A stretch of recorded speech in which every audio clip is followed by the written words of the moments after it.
Can you guys hear me okay? I'm kind of my own sound man right now. Okay. Yeah, Justin. I appreciate the offer, I do. I wanted you to be part of the crowd, not always have a task to do. All right, let me get to my notes here.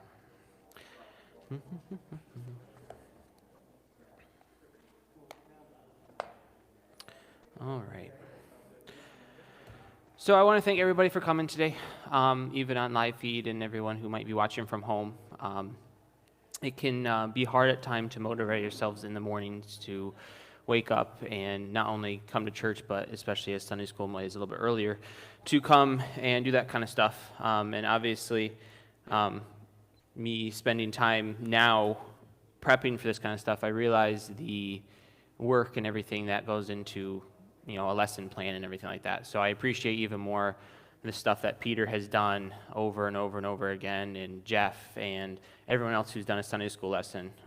And it just, I want to thank everybody for, showing up and tuning in.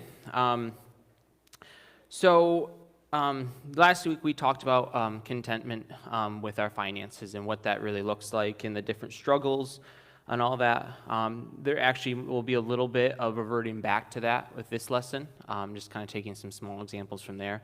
But today is a new topic on finances, and just another one is just as important. Contentment with finances is extremely important because it's kind of our basis for everything we do. But just as content is important, intent with our finances is just as important. And like I mentioned in my testimony, I have a business background. And one of the huge things that you learn with a business background is the importance of planning and looking ahead, and more importantly, investing, whether it be money or just investing your thoughts, your time into the future of your business. And so one of the things that I struggled with a lot when beginning to look into what spiritual finances really are was the idea of money and as it relates to having it. Is it okay to have money? Is it okay to have a lot of money? Is it okay to invest money?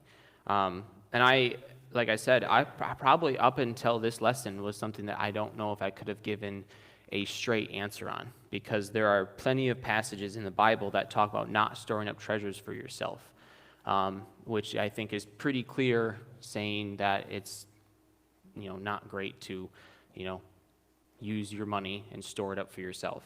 But there is a lot of misconception when it comes to that, like I said with myself.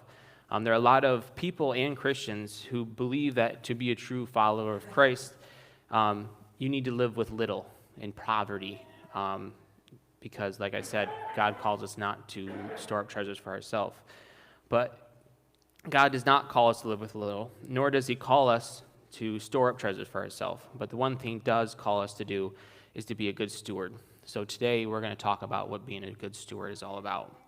And I want to kind of provide a disclaimer before I get into the lesson that I'm going to be focusing on a stewardship as it relates to money specifically. But stewardship does not only relate to money. It relates to just about anything in your life that you have a talent, the ability, or the gift to do.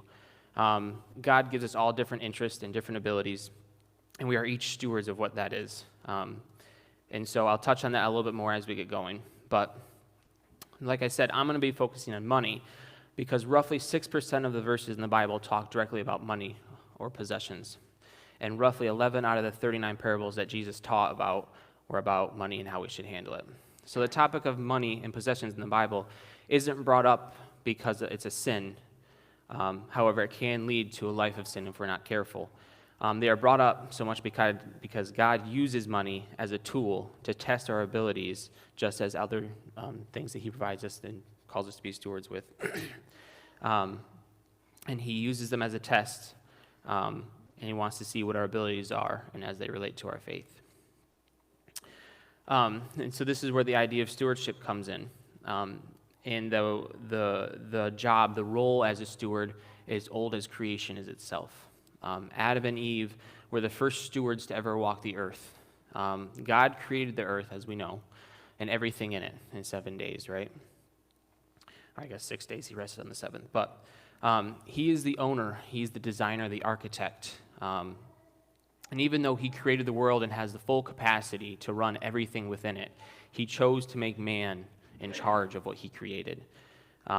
He says in Genesis chapter 1, verse 26, he said, "Let us make man in our image and after our likeness, and let them have dominion over the fish of the sea, over the birds of the heavens, over the livestock, and over all of the earth, and every creeping thing that creeps on the earth."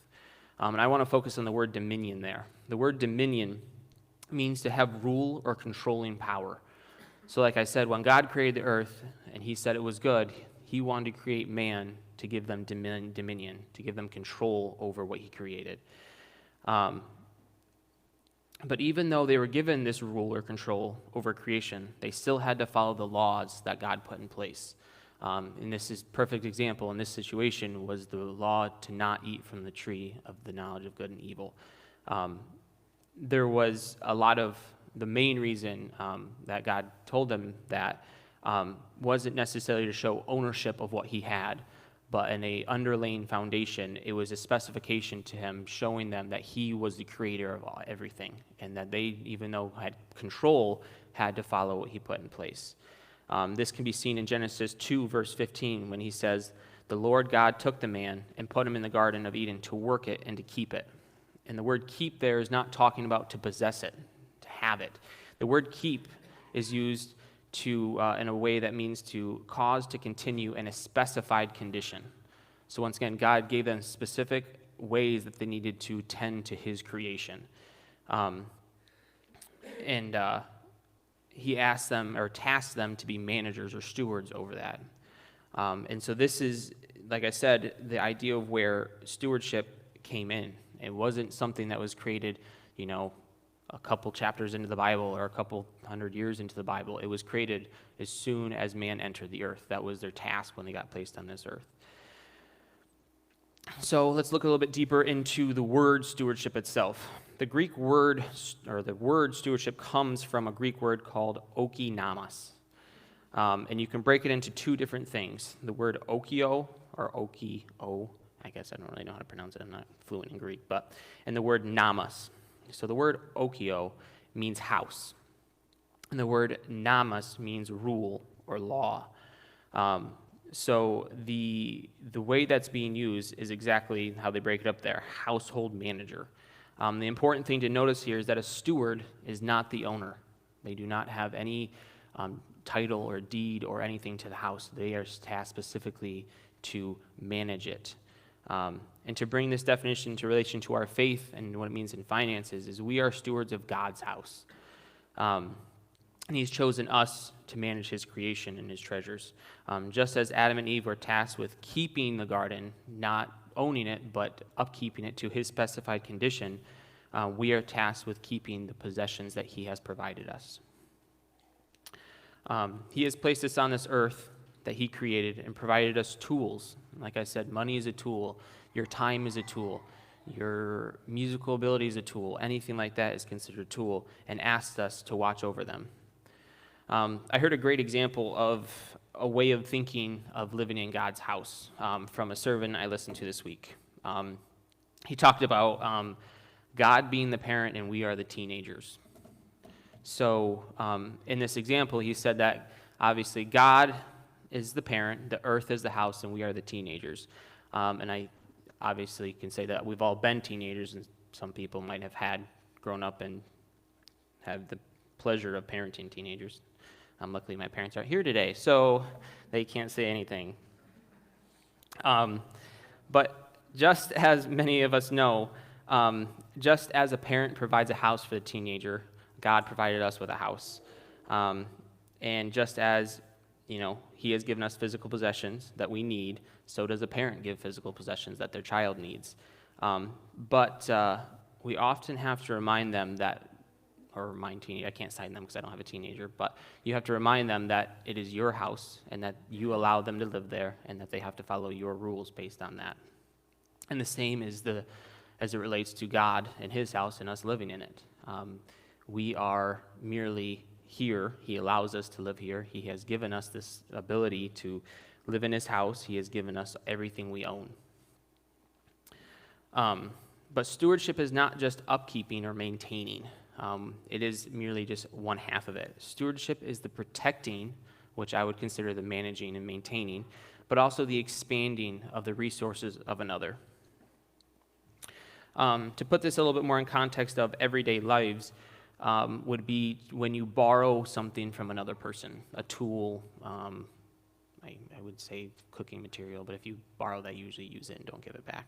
But when you do that, you are a steward of that item from that person. So, like I said, tool, car, house, vacation spot, anything like that. But the unique thing is the approach we usually take when we borrow something from someone else is that we're extra careful with it.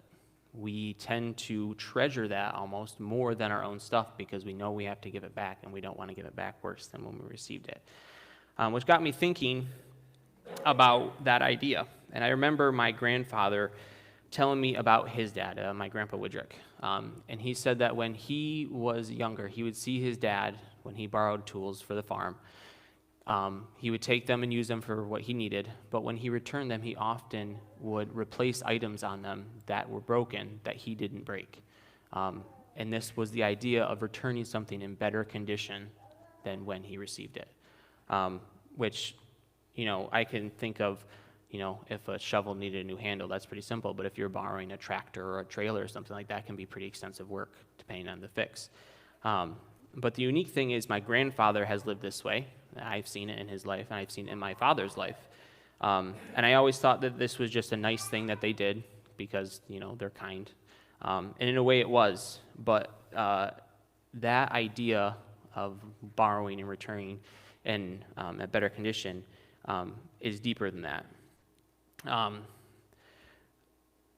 It's a great example of what being a steward actually means. The idea of borrowing something and returning it in a better condition. Like I said, we are not the owners of money that we possess. We all have bank accounts, I assume, at this point. I don't know if there would be anybody here who wouldn't have a bank account because it's very hard to live life without it at this point. And we probably, I don't know the extent of it, but most people would have some sort of money in your bank account that the bank would call yours, and most of the time you would say it's your money. But it's important, regardless of what you say, that you understand in your heart that it's not yours.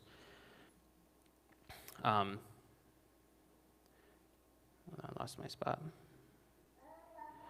We talked about last week about where we place our money. We used the verse that you cannot serve two masters. You either love God or money. You cannot love both. And based on God's track record, we decided that with all the proof he has given us that we should never doubt him or that he will ever leave us or forsake us because he's shown us time and again that he will always come through. But I think it's important to think about, once again, putting money before you in the mind of a steward. Because how can we keep something or put something as our number one that's not even ours? So if we think about it, if I borrowed a tool from Josh, let's say just a simple shovel, can I put that tool in the number one spot in my shed? I can't. It's not my tool. I know it has to be returned back to Josh. There are probably some neighbors who take it and don't give it back. That's kind of the funny joke in most shows. But you can't put it as number one. You can like it, you can enjoy using it, and you can want it for yourself, I guess, in a way. But the idea is that it has to be returned back to its owner. Money is owned by God, and he has simply entrusted us as stewards to protect it and expand it according to our ability. And so I know, and I'm not saying people here, but I know I've had conversations with Christians who struggle a lot with the idea of investing. That, like I said, it's a topic that can be misguided in both ways, that we need to or we can't. But, and you're kind of probably wondering, how do we get on the topic of investing so fast? The idea of expanding that of what we're stewardships of is investing. Whether it's investing money or, like I said, investing your time in the passion or the ability that God has given you, that is still some type of investment. Like I said, I dealt with that question a lot, and I have spent a lot of time reading through many verses, listening to a lot of different pastors and stuff like that about what it means to invest and when is it okay and when is it not okay. I can tell you that investing is in God's plan for our finances, but it has to be done according to his specifications. So the main thing that we're going to look into to show this, because I don't want you just to trust me when I say that, nor should anybody trust a teacher just by the words they say. If you have a question or you want to know more about it, you should go and look into what they're talking about. So we're actually going to go into the Bible to help show this. So we're going to go to Matthew chapter 25, verses 14 through 30. You can turn there if you want, but I'll also read it out loud so everyone can hear it. So starting in verse 14, "For it will be like a man going on a journey, who called his servants and entrusted them with his property. To one he gave 5 talents, to another 2, and to another 1, to each according to his ability. Then he went away, and he who made 5 talents made 5 talents more by trading. So also he who had the 2 talents made 2 more.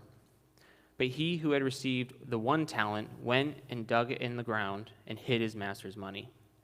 Now after a long time, the master of those servants came and settled accounts with them." And I want you to kind of keep that word settle accounts in your mind as we keep reading. And he who had received the 5 talents came forward, bringing 5 talents more, saying, "Master, you delivered me 5 talents. Here, I have made 5 talents more." His master said to him, "Well done, good and faithful servant. You have been faithful over a little. I will set you over much. Enter into the joy of your master." And he also, who had the 2 talents, came forward, saying, "Master, you delivered me 2 talents. Here, I have made 2 talents more." His master said to him, "Well done, good and faithful servant. You have been faithful with a little. I will place you over much. Enter into the joy of your master." He also, who had received the 1 talent, came forward, saying, "Master, I knew you to be a hard man, reaping where you do not sow, and gathering where you scattered no seed. So I was afraid, and I went and hid your talent in the ground. Here, have what is yours." But his master answered him, "You wicked and slothful servant, you knew that I reap where I have not sown, and gather where I scattered no seed. Then you ought to have invested your money with the bankers, and at my coming I should have received what was my own with interest. So take the talent from him and give it to him who has 10 talents. For everyone who has will have more, or more will be given, and will have an abundance. But from the one who has not, even what he has will be taken away. And cast the worthless servant into the outer darkness, in the place where there will be weeping and gnashing of teeth." So that is the parable of the talents. And there's kind of a lot to dissect there, and I'll do my best to kind of break it down. But I actually want to talk about the idea of a talent, because up until this week, I didn't really know what a talent was. And it's not referring to like the talent I was talking about where we all have different talents that we're good at. A talent is a form of money. A talent is 10,000 denarii. And denarii is the plural word for denarius, which is a single. And a denarius was a single day's wage. So 1 denarius was a single day's wage. 300 denarii, once again, the plural version, was a year's wage. Because back then, typically, you worked around 300 days after Sabbaths and holidays. So just as you and I have a yearly income, whether you get paid weekly, salary, hourly, it doesn't really matter. You have a yearly income. 300 denarii was a year's wage back then, which I want to then look at the idea of the perfume that was poured on Jesus' feet. And Judas asked him, "Why isn't this perfume being sold for 300 denarii? So that perfume was worth 1 year's wage. So that also kind of puts in perspective how valuable that was at that point. Now, 10,000 denarii was considered a lifetime's amount of wage, which back in the times of Jesus was around 33 and a third year. Because you typically, as a boy, started to work around 17 and retired around the age 50, because life expectancy was 55 to 65.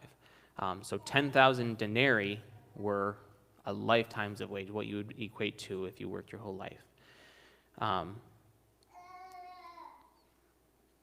So when people refer to 10,000 denarii or a talent of silver, that's kind of what they're talking about. So 1 talent of silver was a lifetime, which we talked about last week in Solomon's kingdom, that silver was as common as a stone.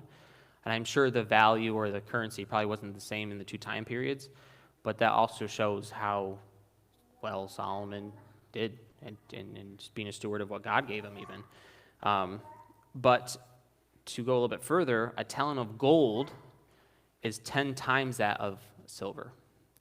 So that would be 100,000 denarii, or 10 lifetimes worth amount of money. And I bring that up because the parable that is being taught here does not say whether it was a talent of silver or a talent of gold. It just says a talent. So the important thing to notice there is that even the servant who was given 1 talent was given enough for 1 lifetime. So like when I read this, I mean, I've read this parable probably 100 times at this point, and I've heard it when I was a kid, and as I've gotten older, you always kind of think of it as just a small amount of money that they were given, like 1 or 2 coins. But they were given, I mean, the one with 5 was given 5 lifetimes worth amount of money. And there is many, many people that, nor should they, will reach that amount. If they worked their whole lives and invested and did everything they could, they would never reach that amount of money. But yeah, the servant who's given 1 was still given a lifetime's worth amount of money. So why was each servant given a different amount?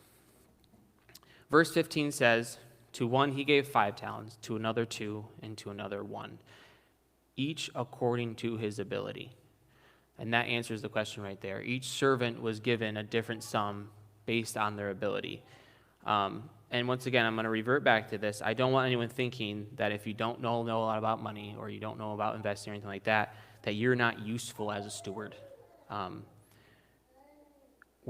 would say we're all 5 talent stewards at something. There's got to be something in your life that God has placed on your heart. And I'm not saying it's easy to find sometimes. It might take a long time, but there's something that God has placed in you that you're a 5 talent steward at. And the question, what is that? And that's probably actually the question of kind of figuring out what you want to do with your life. But that can be discipleship. You could be, God might have given you an extreme talent to share his word to others. Like I said, I would not normally say that I would stand up here and give a Sunday school lesson, but here I am. And just as some people are really good at just talking to people on the street about God's word. That is not my strong suit, but there is people who have an extreme talent in that. We have worship leaders and people who play music. And that's a talent and an ability and something that God asks us to steward over. Prayer can be something that he has given you a gift and ability in. But the important thing there is that regardless of what he is, whether it's money or prayer or worship or discipleship, the lessons that even this parable talks about, because this parable talks about money, but the idea of it can be applied to anything. So the 2 stewards were given 2 and 5 talents based on their ability. But the servant with the 1 talent was given 1 because of his lack of ability in stewardship. We see this when his master returns to settle his account and called him lazy for bearing the talent. And this is what I meant when I said God's plan for our finances does involve investing. Because he rebuked the servant who did nothing with his money. He actually cast him out of his house for not doing something with the money he gave him. The servant talked about the fear he had of his master because of him not reaping where he did not sow and gathering where he did not gather seeds. And that plays into the idea of there's some people who don't do anything with money because they're afraid of losing it or they're not sure what to do with it. And I think that's kind of what that's referring to. And I'm not saying you have to know what you're doing, and someone will say, well, do I need a financial advisor? You don't need a financial advisor. You have a financial advisor in God. And like I said, you're holding his money. So it can be as simple as before you spend it, pray and ask. I mean, if I were going to borrow money from Josh and I needed to spend it on something, would I not ask him first? And the same idea is, whether, like I said, it doesn't even have to be money. You have talents, you have something. If you're not sure what to do with them, pray. That is the best advisor you're going to find, because he'll tell you directly what to do with it. We often look at that servant of the one talent and judge him for his laziness and his acts. It's easy to say, well, the other two did something, and they seemed to do really well, and he just sat there and did nothing. But many times today, whether it's us or our culture, society, you can pick one and choose one, we are even worse than that steward with one talent, because that steward still gave back exactly what he was given. But I'll put myself in that category. I have a car loan, and I'm not going to say that car loans are bad, but I have a car loan, and God gave me money, and I took that money, spent it on something, and now I owe on it. So if he came back and settled my account right now, could I hand him back the money he gave me? I couldn't. And so that is something that I've dealt a lot with, actually. I've struggled a lot with, asking God about that. And like I said, I can't tell you that car loans are bad or anything like that. I have a stance that I don't want to have a car loan, and I told my wife that. I think there is benefits to it. I think that if you can manage not having any kind of debt, I think, first of all, your life will prosper more, and it's just less stress if you can manage it. I kind of got off on a tangent there. But like I said, that's the idea that, at times we can be worse than that servant with one talent, because, like I said, God will return one day and settle accounts with his servants and his stewards. And so, I would like to return not only what he's given me, but also more. So don't be a lazy servant who takes the money that God has entrusted you and do nothing with it or spend it on yourself. For just as the verse says, the master came back and settled accounts with his servants, Jesus will one day return to settle accounts with his stewards. Mark 12:41 through 44. If you want to turn, you can. It's pretty short, so I'll just read it. It gives a great example of the idea of the two stewards. One was given 2 and one is 5. So we talked about how the one was given 1 for a reason, because of his lack of the steward. But the 2 and the 5 talent steward, they both did well, right? They both had 2 and 5, and both were given based on their ability. But is that to say that the steward of 5 talents is more in the eyes of God? In Mark 12:41-40 gives an example of this by saying, Jesus at this time, this is what he's talking about, sat down opposite of the treasury and watched the people putting money into the offering box. Many rich people put in large sums, and a poor widow came in and put in 2 small copper coins, which make a penny. And he called his disciples over to him and said, "Truly I say to you, this poor widow has put in more than all of those who are contributing to the offering box. For they contributed out of their abundance, but she, out of her poverty, has put in everything she had and all she had to live on." And so I want to talk about that in relation to the 2 talent and the 5 talent servant. If you notice, both of them returned double what they were given. So even though one might have given back more overall, I'm going to use the word, it's about the rate of return, which is a investing term. And the important thing, like I said, is that it's not always about the total amount. And whether it's financially, like I said, I don't want to just narrow down financially, but that's kind of what my topic is today. If God gives you $10 or God gives you $20, it's not about whether you return more amount of money, it's about the rate of return. But more importantly, it's about giving God everything you have back to him. And that's what Jesus is saying there, that she didn't give out of her abundance, she gave out of her poverty. So it's easy to give when we have a lot and we have some to spare. It's that much harder to give when we don't have a lot to spare.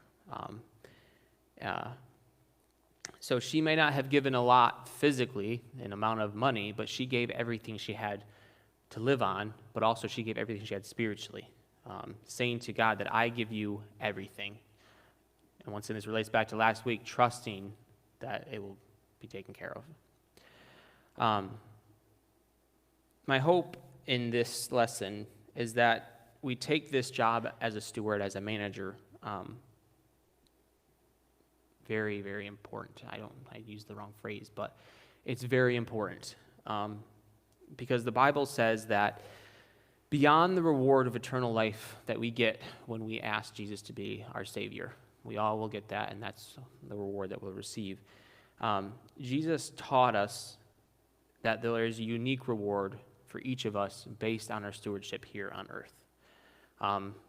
And I heard that in a sermon, and I'm like, I don't know about that. Like, it does. I guess it makes sense to me, but I never mulled it over and really thought about it. And so I called my dad in the middle of the week, and I asked him to help me prove that. Because, once again, I don't want you just to take my word for it. I want to be able to provide things to you.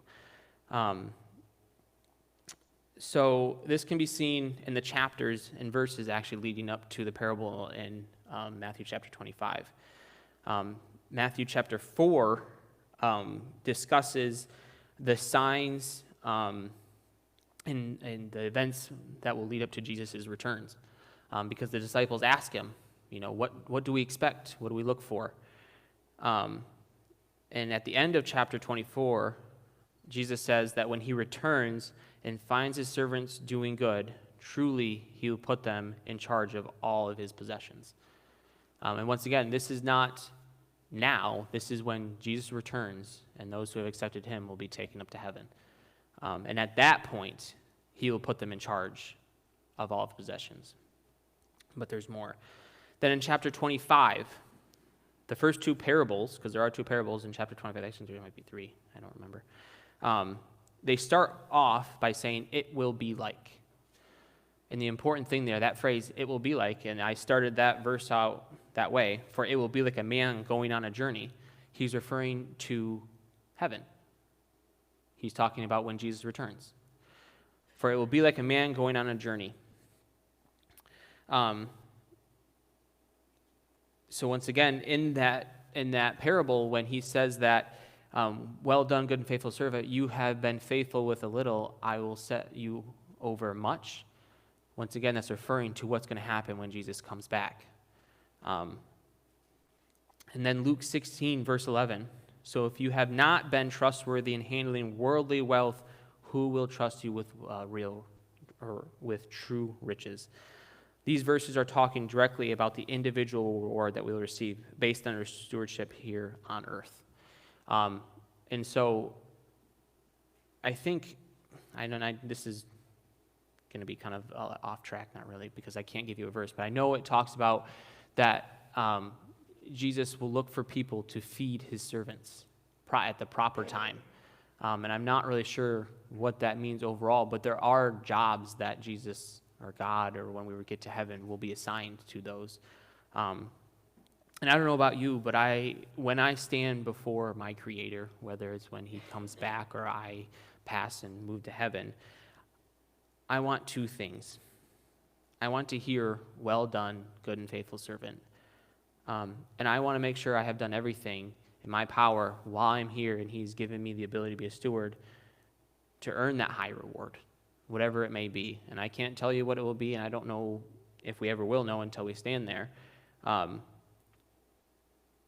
that's kind of, if it's not already something to work for, to be everything we can be for God, everything he calls us to be. But being a steward is not just a light job of managing what he's given you. There is an extravagant reward waiting for you based on that. So in closing, you are God's bank. He says that he has deposited his money in you, and he expects you to protect it. Like we said, upkeeping it to his specifications, making it prosper and grow according to his specifications. So don't invest your money, invest God's money. Luke 12, 16 through 21 tackles the idea of investing and the struggles it can provide. And my mom actually sent me this verse, and I've read it before. Like I said, I've read a lot of these verses many times. But my mom sent it to me probably a month ago and asked the question, based on this verse, is it okay to invest? And I'll read it to you. He told them a parable saying, "The land of a rich man produced plentifully, and he thought to himself, 'What shall I do? For I have nowhere to store my crops.' And he said, 'I will do this. I will tear down my barns and build larger ones. And there I'll store up all my grain and my goods. And I will say to my soul, Soul, you have ample goods laid up for you for many years. Relax, eat, drink, and be merry.' But God said to him, 'Fool, this night your soul is required of you. And the things that you have prepared, whose will they be? So is the one who lays up treasures for himself and is not rich toward God.'" So, like I said, I read that verse, and right away I'm like, well, we clearly can't invest because that's storing up treasures, right? He was not rebuked, this man, because he had a lot of money or crops or anything like that. He was not rebuked because he built more barns. He was not even rebuked because he stored up what he had. He was rebuked because he was living for himself. And that there is the kicker when it comes to investing your money. I invest my money. I have, obviously, a 401k through work. Some people do if you work for a company that offers it, but if you're self-employed, you might not have that. But beyond that, I have other investment accounts that I use. But the key thing there is that the money, regardless of where you have it, is not yours. Like he said, that the servant was a fool, and the things that he has prepared, who will they be? Whose will they be? Because once again, don't store up treasures for yourself because they're not yours. How can I store up something that's not mine? I can't call it mine. Like I said, I can't take Josh's tool and store it up for myself because it has to go back to him. So investing is in God's plan for us, but it has to be according to his specification of not storing up treasures for ourselves. It's storing it up for him as we return it when he comes and settles our account. And once again, I want to reiterate that God has a system for his stewards. And just as those who are good stewards receive more on earth, Jesus teaches that the same will be in heaven. So whether it's money or whether it's prayer or discipleship or anything like that, be sure to be a good steward of what he has given you. And that can mean researching, that can mean, just spending time in that more often. But be sure to be a good steward, to manage what he's given you. Does anybody have any questions on any of that I can clear up? This one actually was kind of a difficult one for me, actually. It was one of those ones, again, I kind of throw everything down and then go back through and organize it in a way that I feel like kind of makes sense. But this one seemed to not flow as well as I wanted it to in the end. But I think there's a very important message that lies in that, obviously. Like we talked about content and then intent with your money. But does anybody have anything? It's fine if you don't. You don't have to have anything. No? Okay. The next 2 weeks, so I have 2 weeks left, I am debating on kind of how they're going to go. 1 week we'll actually talk about investing, like actually how to do it in proper ways and stuff like that. I'll talk about credit cards and stuff like that. Because I feel like now that we've tackled content and intent, I can openly talk about these things without having to provide a bunch of disclaimers about what you need to focus on and what the true meaning of that is. Whether that's going to be a 2-week thing or a 1-week thing, I haven't figured out. I've kind of left it up to God to tell me if he wants, there's another like actual sermon or series that he wants me to provide into this right before I go into just kind of the nitty-gritty of finances, then, he'll lay that on me. But for now, it might be a 2-week thing just on different aspects of finances and where to look for them. So if anybody has anything specifically you want to focus on, like I said before, you can talk to me after church, or if you have my number, you can text me, and I'll try to answer them, or I'll try to do research on them to answer your question. But I'll close this in prayer, and we can move on with our Sunday. Dear Lord, thank you for this day. Thank you for this Sunday that we can be here in your house. I thank you for everyone here and their willingness to sit and listen to the word that you provided. I pray for a good rest of the service. I pray for Jeff as he is going to be preaching today, that you'll just be with him. I pray for the worship team and everyone else here. Amen.